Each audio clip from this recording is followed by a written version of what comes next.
Tangkhul Katamnao Cyclone, in short KTS, has issued a public notice prohibiting any form of rally, dharna or agitation within its jurisdiction covering Ukhrul and Kamjong districts tomorrow.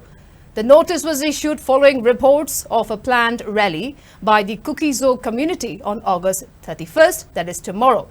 KTS, in a statement, maintained that the decision was taken in the interest of maintaining peace and neutrality.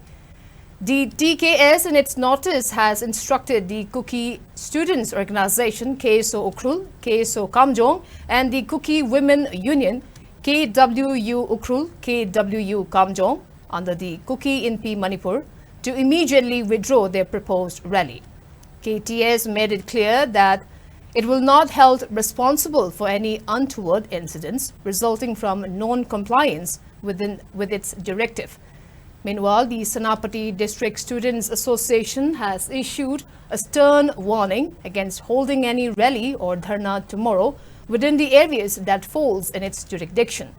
The SDSA further cautioned that any untoward incident resulting from the proposed agitation will be at the organizers' own risks and consequences.